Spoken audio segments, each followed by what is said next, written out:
tal? Con el gusto de saludarlos nuevamente en una emisión más de la llave maestra de negocios. Hoy con un tema que está en boca de todos, que es el tema de la reforma al outsourcing, y para lo cual tenemos de invitados a Jorge Toniatú. Jorge, bienvenido nuevamente aquí a estas mesas de análisis con este tema que creo que es de sumo interés para todo México, ¿no? En general. Muchas gracias, Iván, por recibirme nuevamente. Muchas gracias a mis colegas Gabriel y Abel por compartir contigo este día. Gracias. Gabriel, muchas gracias también por contar con tu presencia en esta mesa de análisis. Todo este aspecto laboral que va a ocasionar, fiscal, creo que es de suma relevancia y de interés para todos analizarlo. Gracias, Gabriel. Gracias también por la invitación. También saludo a mis colegas que estamos participando el día de hoy. Muchas gracias. Gracias. Abel, un gusto nuevamente tenerte en estas mesas de análisis con este tema tan caliente que está ahorita, ¿no? Que no sabemos para cuándo sí, cuándo no, ¿no? Hoy trataremos de hablar un poco de esto. Muchas gracias, Abel. No, al contrario, gracias, Iván, a ti y un abrazo a mis compañeros que están aquí en la mesa. Bueno, y pues nos arrancamos. ¿Qué te parece, Abel? Empezamos contigo. ¿Necesaria esta reforma? Yo creo que sí es necesaria, sí debía de haberse revisado y debe revisarse las condiciones laborales de los trabajadores en México. Por supuesto que es necesaria. La verdad de las cosas, me pregunto si es una reforma que en este momento es, lo voy a decir con estas palabras, lo voy a decir si es como un momento adecuado para hacerla. Te planteo mi postura ante esto. Salimos de una crisis, llámese como se llame, son crisis económicas provocadas por lo que ustedes quieren, y el hecho de que salgamos de una crisis económica donde por una parte los esquemas de apoyo para mantener el empleo en las empresas en este país fueron extraordinariamente limitados, y además entendemos que muchas de las empresas pues no van a volver a abrir, Iván. Parecería que todos pensamos que todas las empresas van a volver a abrir y vamos a ir creciendo poco a poco otra vez, y no, ya sabemos que muchas de las empresas que cerraron durante el proceso de la pandemia no van a volver a abrir. Vamos a tener más de 1 millón de desempleados de esas empresas que no van a abrir. Entonces, entrarle a la discusión de la regulación del outsourcing, donde más de 4,5 millones de personas trabajan bajo esa modalidad, me parece sí necesaria, pero no necesariamente en este instante debimos de haberle entrado a eso.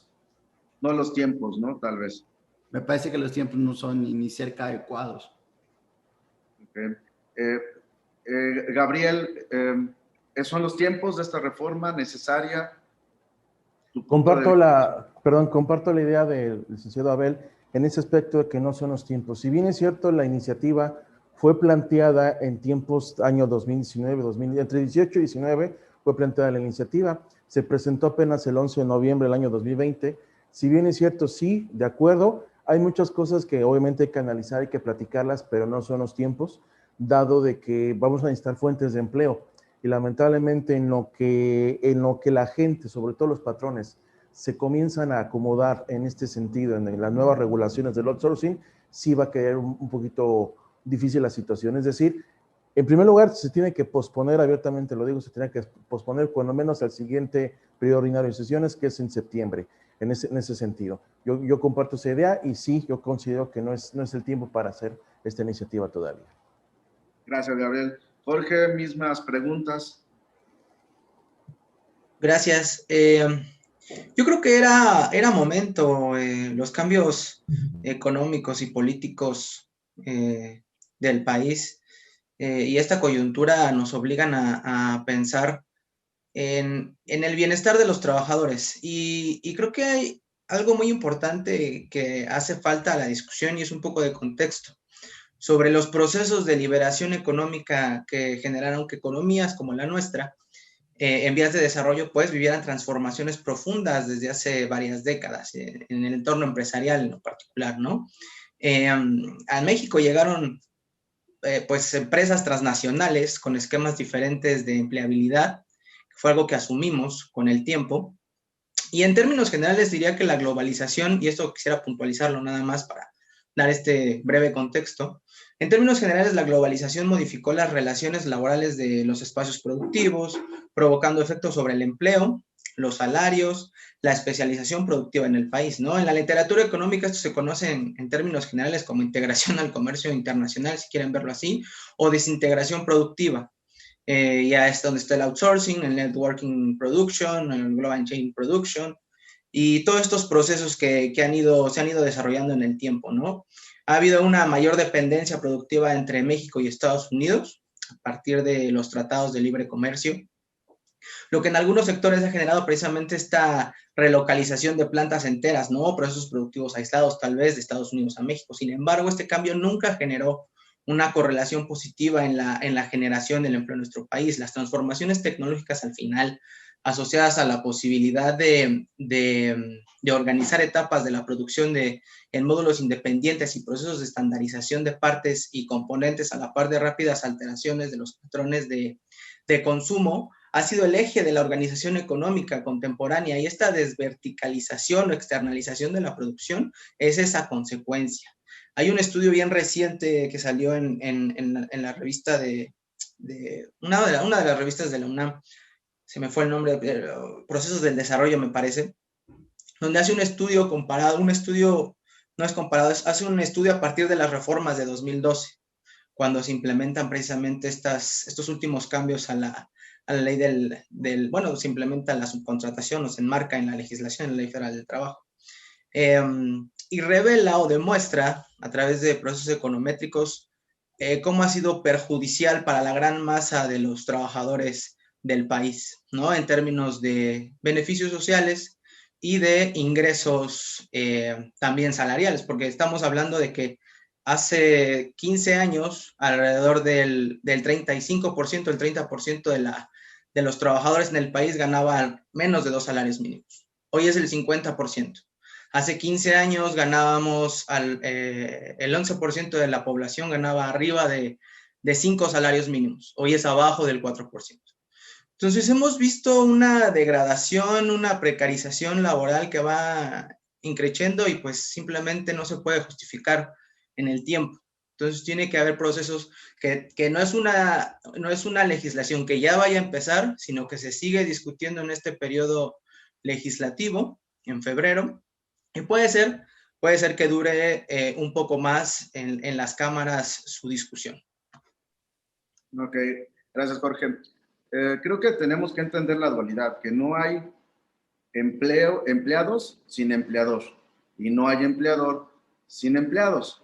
Entonces creo que entendiendo esa dualidad, creo que es la falta también de buscar un equilibrio, ¿no? En las reformas, porque creo que como tú bien dices, Jorge, esta precarización que han tenido los salarios no es más que el resultado de reglas del juego que ni sirven para uno ni sirven para el otro, ¿no?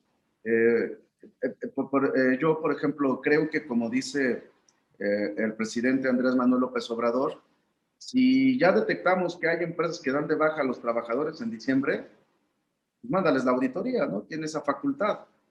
No hagas una reforma que aplaste a todos, ¿no? Pero con este sentir, parto ahora contigo, Jorge, hay cambios necesarios como para que esto no llegara a pasar o no hubiera pasado, ¿no? Creo que necesitamos cambios en la PTU que en esta reforma no vienen contemplados y que podrían ser muy buenos para los trabajadores, porque si parten de las mismas utilidades fiscales de la empresa, irían libres de impuestos, pero parece ser que tampoco la parte recaudadora quiere dejar ese pedacito. Bien, necesitamos cambios también como el tema de las retenciones o de las partidas que se pueden tener en beneficio de trabajadores sin perjudicar a las empresas, como partidas exentas no deducibles, ¿no? Donde el patrón termina pagando estas partidas. ¿Sí crees que la reforma, que me parece interesante porque creo que es la primera que veo con un tema, es reforma a leyes, esté completa o nos vamos a volver a quedar cortos? Yo creo que hace falta, y de la mano de esta reforma laboral, a pesar de que, como tú bien mencionas, tiene consecuencias en lo fiscal, hace falta una reforma fiscal profunda en el país. Sin duda, la parte de la PTU a muchos empresarios los pone en desventaja, por así decirlo, porque somos países o compartimos proporciones de pago de utilidades similares a las de Francia o Chile. Tal vez nos parecemos más a Chile por el contexto latinoamericano, pero no así por el nivel de empleo formal. Entonces, acompañado de esta reforma debería de venir una fiscal, y aunque desde mi punto de vista en los hechos sí ha habido modificaciones que al menos de facto implican reformas fiscales. Y estoy hablando también de la parte de las factureras, estoy hablando también de las modificaciones que hubo a la miscelánea, estoy hablando también de la no condonación de impuestos ya a los grandes contribuyentes, e incluso todos estos procesos que hemos visto en el tiempo en donde pues se les ha cobrado al CEA, a Walmart, a la grandota que tú quieras, montos millonarios que no ha querido pagar es Salinas Pliego, ¿verdad? Esta parte, pero creo que este proceso fiscal, esta reforma fiscal que también tiene que acompañar esta necesaria reforma laboral, es el siguiente paso, y espero que se dé una vez que el proceso político de 2021 concluya. Sí, concuerdo contigo, es una reforma laboral que necesita incluirse en otro proceso de reformas más complejas y que tampoco implica procesos políticos fáciles. Gracias, Jorge. En este tema, Gabriel, que es una de tu especialidad en Derecho Laboral, ahorita dijo algo Jorge, yo creo que no es como tal una reforma que implique aspectos laborales. Yo para mí la veo como una reforma que le pusieron el título outsourcing y abarcó impuesto de la renta laboral, código fiscal, ley del Infonavit, ley del Seguro Social. Me parece una reforma de las primeras para mí bien pensadas, que son como integrales, pero faltantes, ¿no, Gabriel? ¿Y cuál es el tema que toca en la parte laboral? En ese sentido, comparto también la idea de Jorge que necesita esta iniciativa, esta reforma, acompañarse de una fiscal. Es en parte el entorno que comentamos hace rato, en este caso con Abel, de que no eran el tiempo. Entonces, a esto hay que agregarle una reforma fiscal como tal. Cabe destacar que actualmente el gobierno de la Cuarta Transformación ya trae la idea de hacer una reforma, y de hecho fue su promesa del señor López Obrador, que a partir del tercer, cuarto año de gobierno iba a comenzar a revisar temas temas fiscales, ya de una reforma fiscal integral. Entonces vamos a ponerle la idea, vamos a poner, sabes que efectivamente son los tiempos para que el próximo periodo ordinario de sesiones comiencen, en este caso, la cultura de una reforma en materia fiscal, y le vamos a agregar en este caso posiblemente este tema del outsourcing. Comentas, Iván, que en este caso la reforma a este tema de outsourcing no es como tal una reforma, es correcto. Tan es así que lo podemos ver si revisamos la iniciativa del artículo 13 y artículo 14 de esta iniciativa de la Ley Federal de Trabajo. Se dice, se estará prohibido la subcontratación de personal, pero se podrá hacer en este caso prestación de servicios especializados. Entonces, y digo, dominando un poquito, bueno, conociendo un poquito el tema de contratos, sabemos todos que un contrato es una voluntad de partes. Entonces, la voluntad de partes de yo darte mis trabajadores va a seguir existiendo, que es lo que se supone que iban a quitar. Entonces, ahora esta voluntad de parte le vamos a llamar, en este caso, prestación de servicios especializados. Y con un requisito especial, que si yo te voy a prestar mis trabajadores en tu objeto social que tú vas a tener, no puedes tener en este caso lo mismo que yo tengo. Entonces, realmente, esa es una reforma en este fondo, en esta situación, no es tanto de fondo, es de forma. ¿Sabes qué? Ya estará prohibida, así como si fuera la Santa Inquisición o si fuera un tema de brujería en la Edad Media. Estará prohibido que diga subcontratación de personal, pero le vamos a llamar prestación de servicios. Y con esto, obviamente, ya me tengo que revisar toda la pauta civil, toda la parte de contratos, toda la parte mercantil.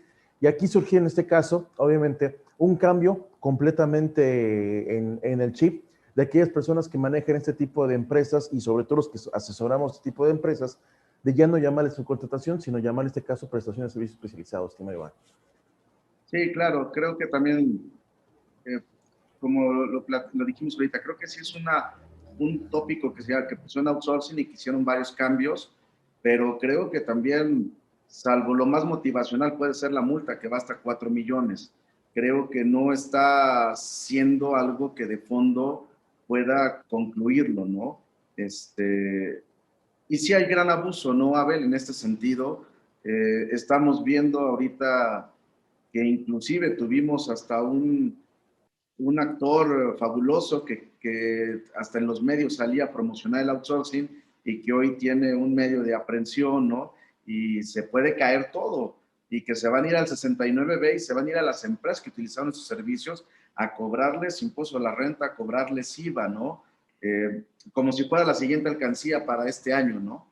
Es que sabes que, Iván, yo creo que habrá que ir por partes. Uno es, a ver, cuando hablamos de algo más integral, no solo estamos hablando de reformas, sino estamos hablando de estrategias. Estamos hablando de cuestiones que pueden impactar directamente en la riqueza del país. Ok, tú decías algo muy importante.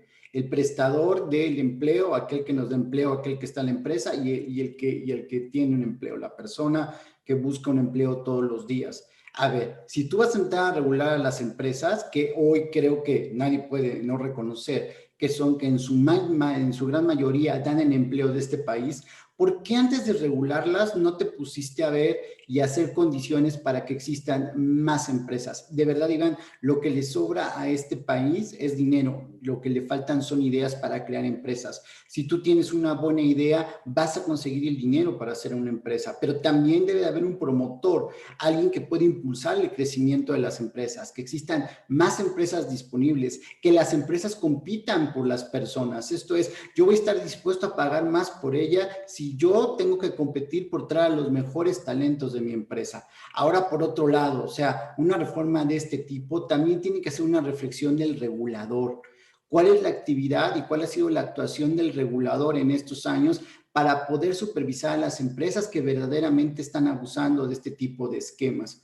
Me parece que fortalecer al regulador y entrar a una discusión de qué tan bueno ha sido el regulador para poder generar mejores condiciones para los trabajadores y, como tú dices, por otro lado, la ley no solo habla de las condiciones de los trabajadores, sino también habla de cómo le hacemos para captar más recursos, porque el gobierno sabe perfectamente que estos cobros que tuvieron en las empresas el año pasado no se van a volver a repetir, ¿eh? Son cobros extraordinarios. Son empresas que ya lo pagaron una vez, que ya están a mano y que van a ir pagando como se debe, precisamente por eso. Entonces, ese tipo de ingresos extraordinarios no van a servir. Ese tipo de esquemas de apoyo a los emprendedores, de aportar a que el supervisor lo haga mejor, yo creo que era algo que se tenían que hacer antes de una reforma. Bueno, ok, ya llevas la reforma que tenga sentido. Muy bien, Gabriel decía, ahora no se va a llamar outsourcing, se va a llamar prestación de servicios especializados. Y Gabriel hablaba sobre que no compartan el objeto social. No solo no deben compartir el objeto social, sino también la actividad económica. Y Gabriel, como especialista de contratos, bueno, sabe muy bien que las dos cosas se pueden hacer dentro de un contrato. No solo el objeto social, sino la actividad económica. Entonces, el día de mañana vamos a tener un supervisor que va a estar peleándose con términos distintos, con un montón de contratos diferentes, sin ser suficientemente fuerte para la regulación y vamos a terminar sin ingresos adicionales y además sin mejores condiciones para los trabajadores. Esto es una realidad, ¿eh? Yo así lo Ahora, veo. tú dijiste algo ahorita muy interesante, Abel, que es el tema de que necesitamos estrategia. Yo planteaba hace algunos días con algunas personas lo siguiente, comentaba que China tiene 500 millones de mano de obra, Por supuesto. de personas con mano de obra, 500 millones. La población entre nuestro bloque económico, Canadá, Estados Unidos y México, híjole, llegaremos a 100 millones, 150 millones de mano de obra. Es imposible competir, ¿no? Una mano de obra que está acostumbrada a la China a dormir abajo del escritorio, a dormir abajo de las empresas, a ser maltratada, no vamos a poder competir con este nicho. Además, Iván, con estrategia. Además perdón que te interrumpa, las empresas ahora van a tener, si se adhieren a esta idea, van a tener un mayor costo al momento de contratar a un trabajador. Déjale a el costo se puede manejar si el trabajador tiene la habilidad, tiene la capacitación, tiene la experiencia necesaria para generarle valor a la empresa. Si este trabajador verdaderamente viene capacitado, es sano, porque no se nos olvide, ¿eh? Hay un montón de personas hoy en México que no solo no están capacitadas para tener un empleo, sino que también no tienen la salud necesaria para poder ser contratados, ¿eh? Ojo, ahí tampoco veo que la ley diga absolutamente nada. Y en ese sentido, las empresas solo van a contratar a los más calificados. Y otra vez, los pobres, los que tienen menor capacitación, los que están más enfermos, los que están más lejos de los centros de trabajo otra vez se van a quedar sin empleo, Iván. Entonces, Sí, ¿qué ayudó esto? Sí, no hay una estrategia, ¿no? Gabriel, no estamos pretendiendo en esta mesa defender estos esquemas malévolos, ¿no? Faltos de ética, ni de moral, ni de estar en una cuadratura de la ley, ¿no? Porque creo que esto es lo que ha ocasionado, como decía Jorge, la precariedad de los sueldos, la pérdida de derechos, muchas cosas que han aplastado a los trabajadores por tipos de empresas como la que hablábamos, que te ofrecían casi, te puedo pagar $1,000,000 libre de impuestos, ¿no? Esto es falso, ¿no? El marco legal es uno y habrá sus soluciones que estén dentro del marco legal, pero la evasión no es como tal dentro del marco legal, ¿no? Es correcto, eso lamentablemente fue una, ¿cómo decirlo? Fue una boga, estuvo en boga la última década, 2010 para acá. ¿En qué sentido? En el sentido de que yo puedo crearte una empresa, yo subcontrato a Jorge, subcontrato a Abel, les hablo bonito, obviamente pues, en este caso son cultos, pero personas que no tienen tanta cultura, que lo único que les interesa es un peso para ganar, para sostenerse. Te digo, ¿sabes qué? Y abiertamente lo digo, la táctica que decían, ¿sabes qué? Como yo tengo un montón de empresas, yo, corporativo Patito, tengo un montón de empresas, entonces te puedo ofrecer vacaciones, te puedo ofrecer esto, te puedo ofrecer esto y demás. O sea, son monstruos, abiertamente lo digo, son monstruos corporativos que tenían diferentes empresas, las cuales obviamente entre ellos mismos había un montón de triquiñuelas y obviamente eso provocó lo que bien comentó y bien sustentado comentó Jorge, de que efectivamente el outsourcing sirvió para precarizar derechos laborales. Lamentablemente, digamos que entre más mala fama se le dio, más se corrió el rumor y mucha gente cree que el outsourcing realmente es malo. Esa es una parte muy interesante, pero si revisamos los principios de administración desde Fayol, Henry Ford y demás, nos pide en este caso poder ocupar terceras personas que tú no tienes esa capacidad. Y es algo muy importante que esta iniciativa la prevé, que ahora sí, me van a disculpar, pero ya me vamos a dejar de tonterías, y ahora sí me tienes que dar servicios de terceros que tú no tengas, que eso es lo que comentó Abel. ¿Sabes qué? Si tú vas a estar en este caso en outsourcing es porque alguien más realmente tú me tienes que demostrar que sea una tercera persona, no que antes, y abiertamente lo digo, de las cantidades que podemos checar en los portales del SAT, en este caso en el portal del Diario Oficial Federación, de cuántos EFOS y EDOS existen, aquellas empresas, las famosas factureras, podemos decir casi que entre sindicatos y empresas outsourcing maloras, la verdad, entre sindicatos y empresas outsourcing que no fueron correctas, tenemos el 90% de personas precisamente que hicieron EFOS o EDOS. Entonces, es muy importante darle a conocer obviamente a la gente todos los argumentos económicos, social y demás, en este caso, pero eso sí también hacerles y reconocerles a las personas que en este caso se le tiene que reconocer sus derechos humanos laborales, que es otro tema que también tenemos que meter en la mesa. Los derechos humanos laborales que obviamente sabemos no prescriben.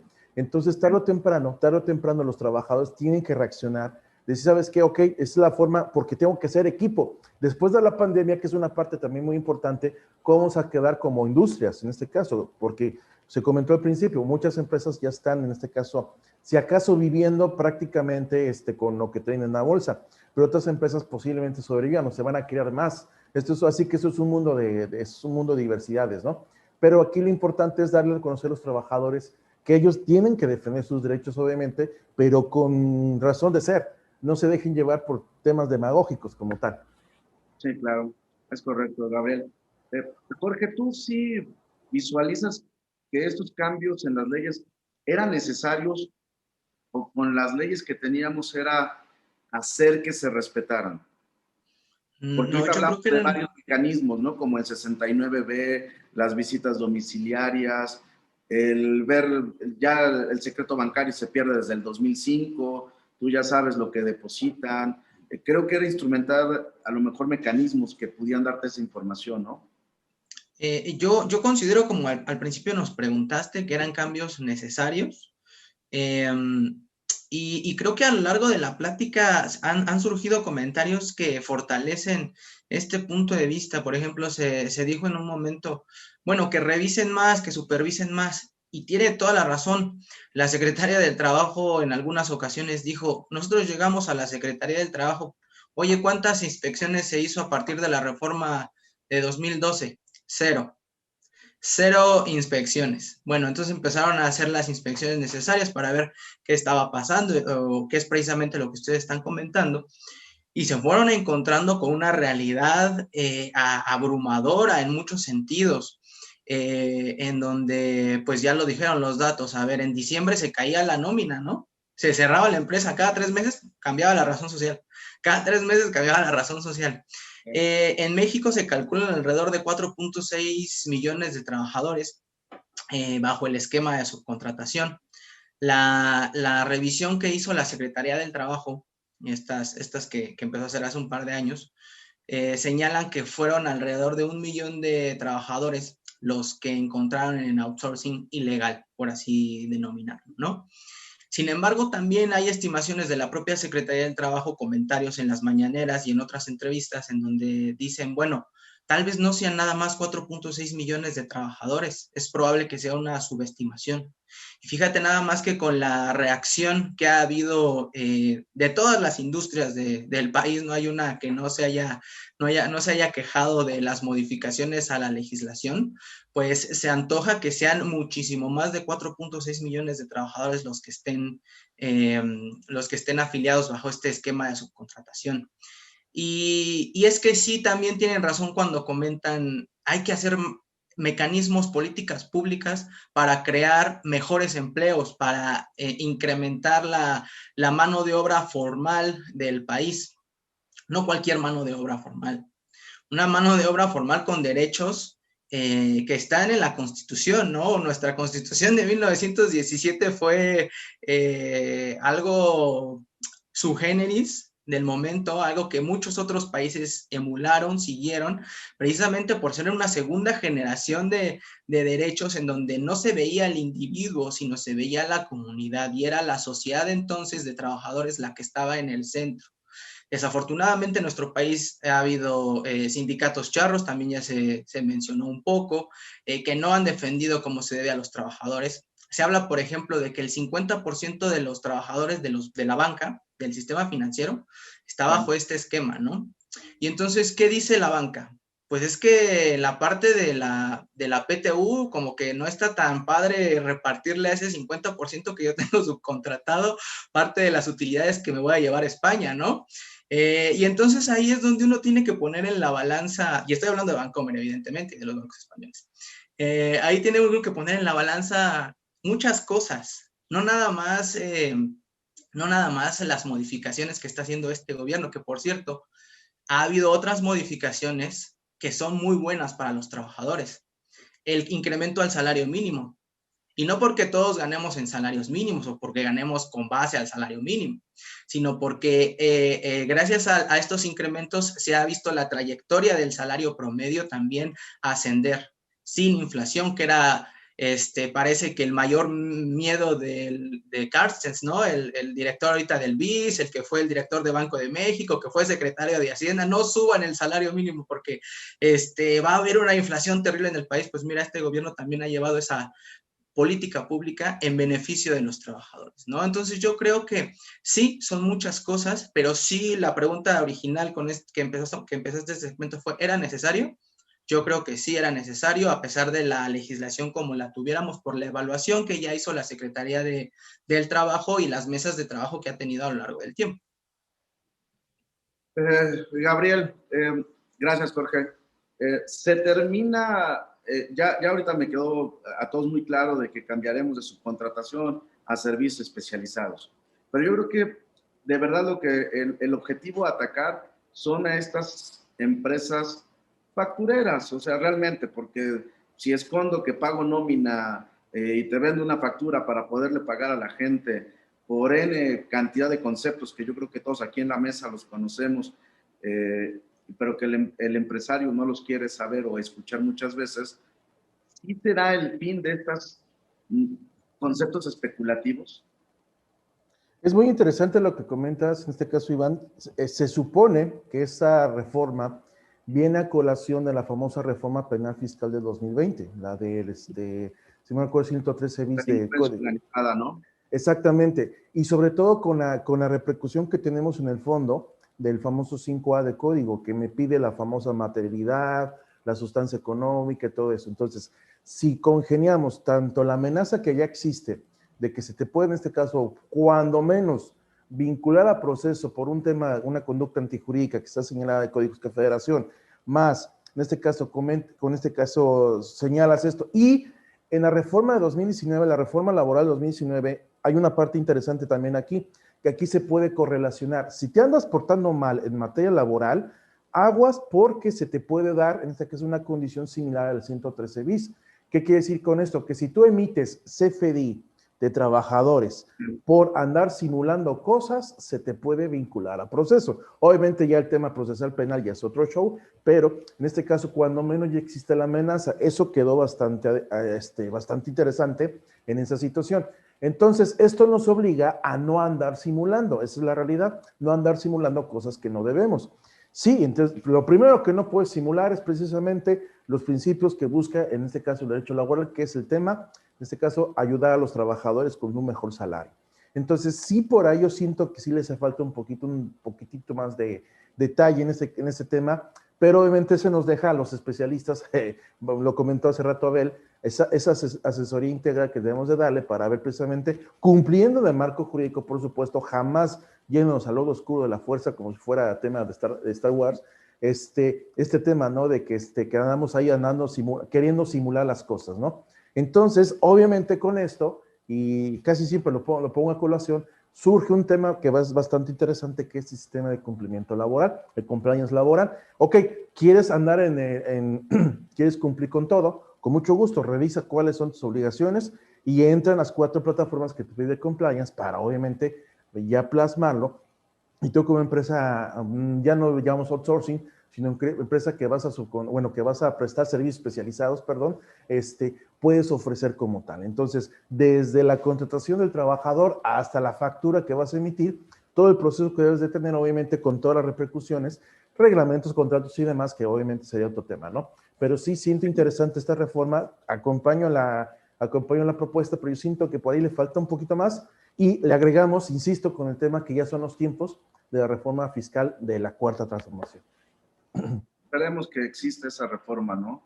Y ver qué contiene. A ver, ya conclusiones y recomendaciones para la gente que nos escucha. ¿Qué tenemos que pensar? ¿Qué tenemos que hacer? Yo lo vería por 3 lados. Uno es por la parte de la ley y de los reguladores, creo que nos faltó punch. Creo que es una ley que se queda corta, creo que es una ley que sigue dejando salidas para que algunos, ojo, porque desde el gobierno he dicho claro que ellos no son iguales a los demás. Bueno, también podríamos decirle al gobierno que no todos los empresarios o los que empleamos personas somos iguales. También tenemos diferencias, eso es algo muy importante que ellos también deberían comprender. Y entonces esta ley se queda un poquito ¿no? Que se queda corta, hay muchas salidas, hay muchas formas todavía de seguir subcontratando personal y esto no beneficia en nada a los trabajadores. ¿Cuál sería otra de las recomendaciones? Pues a todos nosotros, no importando el nivel que estemos, Iván, es momento de capacitarse, es momento de aprovechar que llegó la educación en línea, es momento de aprovechar que los precios están cayendo, es momento de aprender a ver el futuro, de ser un mejor trabajador, de competir más en el segmento donde tú quieres estar. ¿Sabes qué, Iván? Aquí lo importante es compartirle a la gente que debe trabajar donde está su potencial. Debe trabajar en lo que le gusta. Si él trabaja en lo que le gusta, donde está su potencial, él se va a capacitar más y va a darle más valor agregado a las empresas. Decirle al gobierno que esto no se trata solo de recaudar dinero, se trata de crear riqueza y lo vamos a ir viendo en el momento que las empresas comiencen a generar mucho más producción, que las personas comiencen a tener muchos más empleos. Vamos a ir viendo realmente los niveles de crecimiento que vamos a poder alcanzar este año. Y tengamos cuidado, estamos viviendo también a través de flashazos, como esta parte del aumento a los salarios mínimos. Solo son flashazos, solo son pequeñas políticas que pueden hacer eso. Yo veo un poquito que se ríe Jorge y además debería decir algo en torno a lo que platicaba Jorge un poquito de esto de crecer con inflación. Creo que es demasiado pronto para decir que este tipo de políticas no van a generar inflación. Vamos a esperarnos 1 o 2 años. Vamos a esperar a que las empresas comiencen a crecer. Vamos a ver qué va a pasar con el dinero que van a tener las personas, que no necesariamente va a estar respaldado por el trabajo y la producción de las empresas. El crecimiento con inflación no se da de la mano de los cambios, se da con el tiempo. Y ahí hay un montón, ¿no? Un Sí. montón de ejemplos por ahí. Gracias, Iván. No, de qué, Abel, muchas gracias a ti. Muy interesantes los comentarios. Y ya es cierto, también tenemos que pensar que todos estos cambios, hoy día conseguimos, voy a poner un ejemplo absurdo, una lata de refresco, no sé, en 8 o 10 pesos, no sé cuánto valga, pero en Europa y Estados Unidos cuesta 50, 60 pesos la misma lata. En Y Tokio eso, vale $4.50, Iván. claro, y si eso nos va a llevar a esta explosión de costos, pues yo creo que va a haber un poco más de pobreza en el país, pero bueno, ya veremos qué sucede en estos tiempos, ¿no? Jorge, tus conclusiones y recomendaciones respecto a estos temas de interés nacional. Pues mira, ya nada más decir que no olvidemos lo que está en la Ley Federal del Trabajo, en la Constitución. El derecho laboral es un derecho también eminentemente social y no puede, debe de regirse únicamente por los fines de lucro de las empresas, sino encontrar, como dice Ruiz Medrano, el justo punto, ¿no? En medio entre lo que será el beneficio de la empresa sin la mengua de los justos beneficios sociales de todas las personas. Sobre los flachazos que dice Abel del salario mínimo, bueno, hay ya varios estudios de la CONASAMI, del propio Banco de México, donde pues, demuestran que no ha habido un efecto inflacionario. Los efectos inflacionarios al salario no tardan 2 años. Los efectos del crecimiento al salario sobre la inflación no tardan 2 o 3 años. Y no es nada más ese. Las modificaciones al artículo 4 constitucional fueron fundamentales o son fundamentales para llevar un verdadero estado o iniciar el verdadero estado de bienestar en un país donde hay mucha pobreza, como ustedes bien saben, bien mencionan, y mucha precarización. Y simplemente cerrar diciendo que son puntos de vista diferentes. Creo que compartimos el ánimo de que México sea un país mejor, que sea un país menos desigual. Y creo que este gobierno tiene al menos esa vara, el pueblo le dio la estafeta para que iniciara estos cambios, ¿no? Y ya veremos en 2021, bueno, este año, en junio, cómo va la situación y si se ratifica en las cámaras, en los estados, en el poder que tiene ahorita el gobierno, pues creo que también debemos replantearnos si nosotros estamos analizando correctamente las cosas, porque la percepción de la gente podría ser que el gobierno sí la está haciendo bien, aunque la de algún grupo de la población sea la contraria, ¿no? Te agradezco nuevamente mucho, Iván, les agradezco a Gabriel, a Abel, el haber compartido nuevamente esta mesa de discusión con ustedes y con tu audiencia. Muchas gracias, Jorge. Gracias por tu participación nuevamente. Muy interesante tus comentarios. Pues esperemos que todo sea con estrategia, ¿no? Porque, como dijimos, no hay empleados sin empleador y empleados sin empleadores, ¿no? Creo que las dos partes son muy importantes. Gracias, Jorge, nuevamente. Gabriel, tus conclusiones, recomendaciones de este tema. Recomendaciones, estar pendiente. Esta es una parte que también digo aquí, y lo digo abiertamente con tristeza porque ya estaba muy animado ya a principio de año de que iba a ser rápido, en febrero. Hasta cierto punto, qué bueno que no fue, se le iba a llamar en este caso iniciativa preferente. También es así el tema de la negociación, que como Consejo Económico, todo eso, bueno, como sea, está bien, ya es pasado, ya next, dirían por ahí, ya next. Vamos a esperar, yo casi seguro, casi puedo apostar, de hecho, porque ya están líneas y diretes en esta constitución ¿cómo se llama? Los actores sociales, políticos de este país, de que sea después de las elecciones este tema, sobre todo porque no quieren pegarle esa situación. Comparto la idea, y eso es muy, muy cierto también, eso es muy cierto y reconozco lo que comenta Jorge. Las reformas al artículo 4 constitucional del año pasado, en tema del bienestar, para que tengamos el entorno el tema de las ayudas de bienestar, que es lo que pretende en este caso esta parte de la reforma. Muy interesante porque, como comentaron ese rato, se puede complementar el día de mañana esa ayuda de bienestar con, obviamente, los temas que tienes tú como productivos, tú como trabajador productivo que puedes tener a través de una empresa outsourcing. Y también en este caso, seguir el proceso legislativo, estar pendientes en este caso de ver qué sucede con el tiempo y tomar en cuenta hasta el momento como están las cosas, el punto neurálgico, el punto, digamos, el punto de quiebre para que prospere esta iniciativa, como tal es el tema de la PTU. Sinceramente no tenía por qué haberlo traído este tema de la PTU a la negociación, pero bueno, así que son cosas que pasan, ¿no? Entonces, aquí el punto nada más ya para terminar es seguir pendientes de cómo están, obviamente en redes sociales, seguir a los actores, en este caso políticos, para ver cómo suceden las cosas. Y ya, posteriormente veremos cómo nos va con esa iniciativa, pero yo acompaño el 90% de la iniciativa, yo sí la acompaño como tal. ¿Vale? Muchas gracias a todos.